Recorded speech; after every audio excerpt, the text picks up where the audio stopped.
The old map felt like brittle leaves in my hands, its secrets whispered on the wind for centuries. We'd followed its cryptic clues for weeks, across treacherous mountain passes and through forests so dense the sun was just a memory. It spoke of a hidden valley, a place shielded from time, where a treasure beyond imagination lay sleeping. And now, here we were, standing before a sheer rock face that, according to the map, was the final gate. 4 days, we scoured every inch of the cliff. Doubts started to creep in, cold and unwelcome. Had it all been a wild goose chase?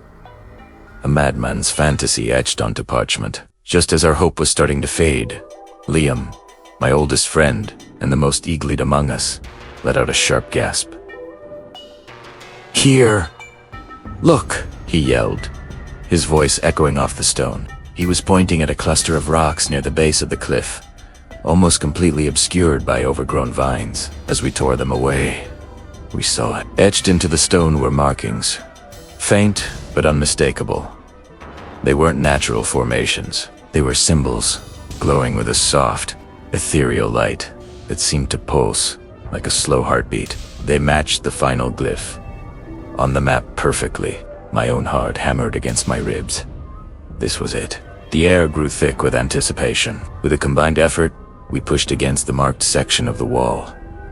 At first, nothing, just solid, unyielding rock. We pushed harder, grunting with the strain, our muscles screaming in protest. Then, with a deep, grinding groan that sounded like the world was waking from a long slumber, the rock began to move. Slowly, a dark opening was revealed, a gaping mouth in the side of the mountain, a cool, damp air, smelling of earth and something ancient. Wased, Oberua. It was a Kabe, a secret passage hidden from the world. We hesitated for only a moment, exchanging a look that spoke Valusa, mix of fear and exhilarating excitement. This was the point of no return. Switching on our headlamps, we stepped across the threshold, leaving the familiar world behind. The darkness inside was absolute, swallowing the beams of our lights just a few feet ahead. The ground was uneven, slick with moisture. The only sound was the steady drip. Drip. Dripped water from unseen stalactites. Each drop a tiny drumbeat, counting the seconds in this subterranean world. We moved cautiously, single file, our hands brushing against the cold, damp walls. The passage twisted and turned, descending deeper and deeper into the earth. It felt like we were walking down the throat of some colossal, sleeping beast. The air grew colder, and the silence was so profound it felt heavy, pressing in on us from all sides. After what felt like an eternity, the narrow passage opened into a vast cavern. Our headlamps struggled to illuminate the sheer scale of the place. The ceiling was lost in the oppressive darkness above, and the echoes of our footsteps bounced back at us from unseen walls, making it sound like a dozen people were walking with us. It was both awe-inspiring and deeply unsettling. We fanned out exploring the edges of the chamber. The rock formations were bizarre, twisted into shapes that played tricks on the eyes in the shifting light of our lamps. It was then that Maya, our team's historian, called out, "Over here. There are more markings." We rushed to her side. Carved into a massive pillar of stone were more of the glowing symbols, but these were different. They weren't a map. They looked like a story.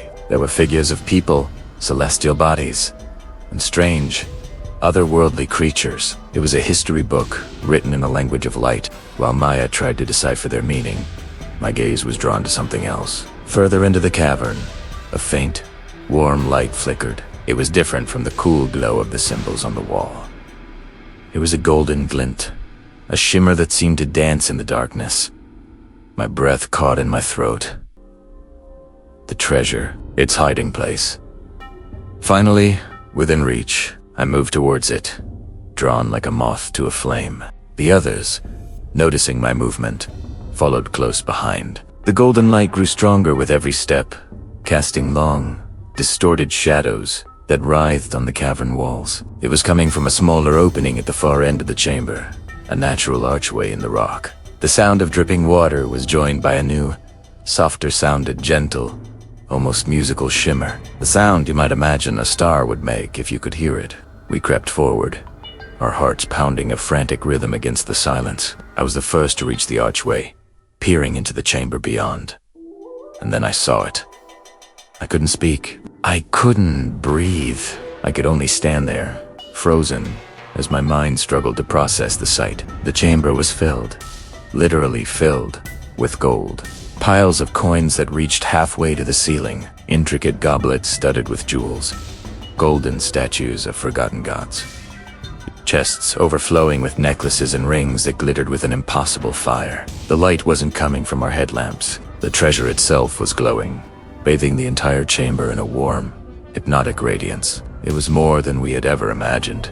A fortune that could rewrite the destinies of kings, all hidden away in the heart of a mountain. We stood there on the precipice of our wildest dreams. The weeks of hardship, the danger, the doubt had all melted away, replaced by a pure, overwhelming sense of triumph. We had Don Italiano. We had found the legend. Slowly, as if in a trance, Liam took a step forward, his hand outstretched to touch the nearest pile of coins. But as his fingers neared the glittering hoard, a sound from the deep shadows of the chambers stopped him dead. It wasn't a dripping of water. It wasn't the shimmer of gold. It was a low growl, a guttural rumble that vibrated through the stone floor and settled deep in our bones. It was the sound of something large, something ancient, and something that had just been woken from its slumber. Our heads snapped up, our light beams cutting frantically through the darkness at the back of the treasure room. The golden glow seemed to dim, overshadowed by a new presence. For a terrifying second, our lights caught a flash of scaled skin, the glint of a massive, unblinking eye opening in the shadows. We weren't alone in the cave. We had found the treasure, yes, but it seemed we had also found its guardian, and it was not happy to see us.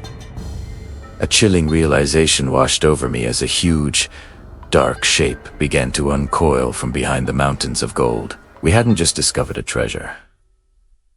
We had walked into a lair. Thanks for watching. If you're on the edge of your seat and need to know what happens next, make sure you hit that subscribe button and ring the notification bell. You won't want to miss the next part of this adventure. See you then.